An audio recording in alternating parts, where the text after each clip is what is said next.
Em nome do Pai, do Filho e do Espírito Santo. Amém.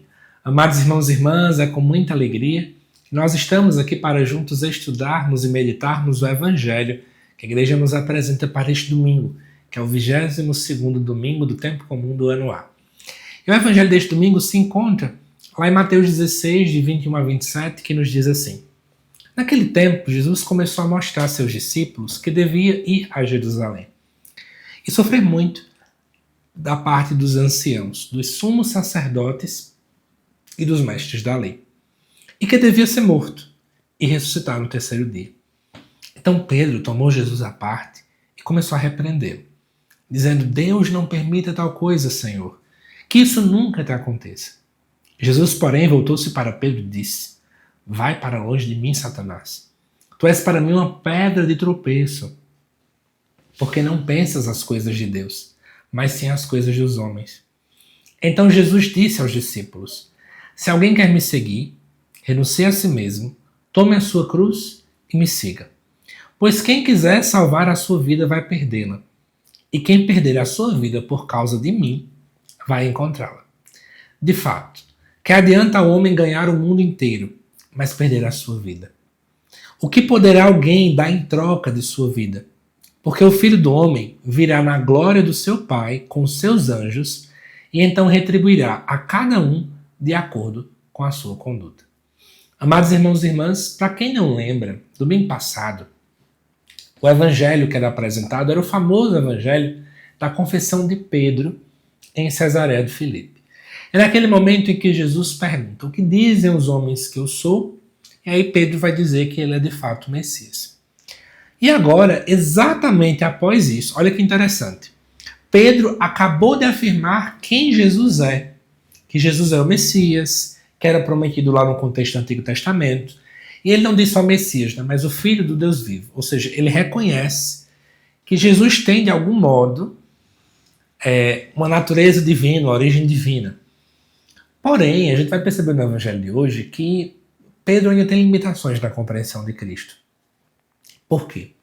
No versículo 21, Jesus começa a falar pela primeira vez sobre o seu sofrimento. É o chamado primeiro anúncio da paixão. Jesus diz que vai ter que ir a Jerusalém. Jerusalém, tudo bem que era centro religioso da época, mas também era em Jerusalém que muitos profetas tinham morrido, que tinham sofrido perseguições, espancamentos e tudo aí mais. Aí Jesus vai lá para o local onde todo mundo já sofreu, e ele diz que vai sofrer por parte de lideranças religiosas. Claro, não eram todos, mas apenas o Evangelho tenta evidenciar que era esse grupo, era nesse grupo que tinha as maiores afrontas com a figura de Jesus, e ele diz que vai ser morto e que vai ressuscitar. Interessante. Eu até convido você a se colocar nesse lugar histórico mesmo. Jesus chama os discípulos para segui-lo. E aí eu fico a imaginar, né, que eles criaram uma idealização muito forte. Jesus, ele é forte, ele não tem fraqueza, ele não tem isso, realmente é verdade, visto que ele é Deus. Mas na concepção deles, atrelado a tudo isso, também estaria o nunca vai sofrer, nunca vai morrer. Né? E aí Jesus de repente mostra: olha, eu vou morrer. E a minha morte está próxima. E aí eu fico imaginando como é que para eles foi esse dilema, né? O mestre, aquele que nós seguimos, aquele que é o nosso farol, vai sumir. Eu acho que até quando escutaram a palavra morte, o nome ressurreição depois foi esquecida, porque o foco foi a morte. E aí o mesmo Pedro, que agora há pouco reconheceu quem é Jesus, que disse que ele era o Messias, mostra na verdade que não compreendeu que ele é o Messias de verdade. Por quê? Que ele vai chamar Jesus à parte, como quem diz assim: olha, Jesus, eu vou lhe dar uma orientação, rapaz. Não fala isso não. Né? Não fale isso à nossa frente, também nem deseje isso, nem pense nisso. Ele repreende Jesus. Como se não é para pensar na cruz. Só que era a missão de Cristo, né? Ele nos redime exatamente desse modelo, dessa forma. E aí Jesus volta-se para Pedro e vai dizer: vai para longe de mim, Satanás. A tradução é mais ou menos assim: vai para trás de mim. E a palavra Satanás quer dizer adversário, aquele que se opõe. Ou seja, Jesus olhou para Pedro e vem dizer que não é a figura dele, mas o pensamento dele que se opõe à sua missão, que se opõe ao reino. E ao dizer, vai para trás de mim, é para dizer assim, Pedro agora estava querendo deixar de ser discípulo para tornar-se mestre. E Jesus vai dizer, Pedro, volta a ser discípulo. Para de querer estar na minha frente. Para de querer dizer o que é certo e o que é errado para mim. Para de querer apontar como é que é o meu futuro. Porque eu sou o Messias, eu sou o próprio Deus encarnado. Eu é que sei. Então esse convite de Cristo é um convite para Pedro voltar ao discipulado. Podemos então até inferir aqui, dentro disso, que todas as vezes, né, que a gente quer mandar, mas a gente deixa de ser discípulo. E é preciso voltar a ser discípulo. É preciso voltar a seguir. É preciso voltar a fitar os olhos em Cristo. Quando nós não olhamos mais para Ele, nós nos tornamos adversários do projeto de Deus. Nós nos tornamos aquele que se opõe. Nós começamos a ter ideias opostas ao projeto de Deus para esse mundo. Eu até notei aqui um esquema. Jesus fala, Jerusalém, sofrimento, morte e ressurreição. Pedro disse que ele era o Messias no evangelho anterior, e provavelmente sua mente era, em vez do sofrimento, somente vitória. Ao invés da morte, poder. Ao invés da ressurreição, somente glória. Só vinha coisas positivas. Mas para chegar na glória, gente, é preciso passar pela cruz. Para chegar na ressurreição é preciso passar pela morte. Não existe ressurreição sem morte. E aí, diante disso, né, Jesus fala que Pedro é uma pedra de tropeço, que ele não está pensando nas coisas de Deus, que esse pensamento está equivocado. E aí, chega no elemento que eu já estava falando isso na semana passada e quero retomar aqui para vocês. Mesmo Pedro sendo líder no evangelho anterior, ele recebe as chaves, né? Mas Pedro ainda precisa de conversão. Não é porque você está num cargo de liderança, não é porque você tem uma vocação, não é porque você deu sim a Deus, que tudo que você vai fazer vai ser certo, não. Precisamos constantemente voltar a ser discípulos. Precisamos constantemente estar no processo de conversão. Ele só acaba quando terminar a nossa vida. Todos nós precisamos. E depois, Jesus vai dar agora conselhos. Ele vai dizer, se alguém quer me seguir, renuncie a si mesmo, tome sua cruz e me siga. Renunciar a si mesmo é deixar de colocar os seus desejos no centro de sua vida, mas colocar a vontade de Deus no centro. Tomar a sua cruz, a gente tem que lembrar que naquele tempo, a cruz era um objeto de humilhação. Diferentemente de hoje, que eu estou aqui com a minha cruz, ó, né, aqui no canal, porque para nós é sinal de fé, é sinal de salvação. Naquele tempo era sinal de humilhação pública.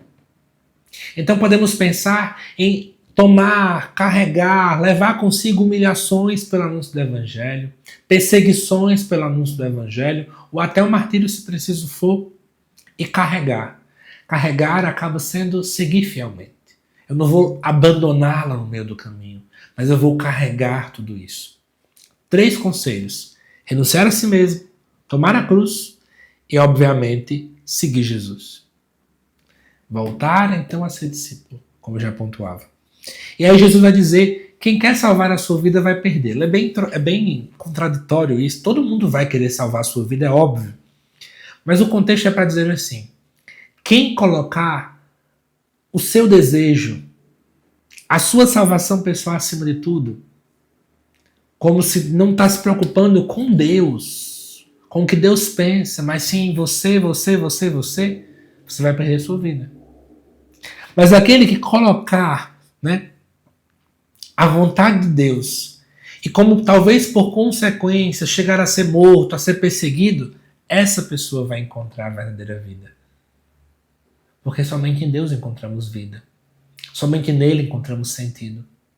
Ele é a razão da nossa existência. Aí depois Jesus fala, de que adianta ganhar o mundo inteiro? De que adianta termos fama, termos dinheiro, termos riqueza, mas perdermos a vida? De que adianta, gente? Acho que o Evangelho de hoje quer nos incomodar muito, né, sobre vários aspectos. Quer nos incomodar se talvez a gente está sendo como Pedro querendo mandar em Deus. Tem gente que vai rezar, quer mandar em Deus de uma forma incrível, uma oração de autoritarismo, que eu digo, meu Deus, onde é que esse povo aprendeu a rezar? Temos que voltar a ser discípulo. E para voltar a ser discípulo, as instruções estão no Evangelho. Renuncie a si mesmo, toma a sua cruz, siga Ele. Não busque só fama, não busque aplausos, não busque só dinheiro.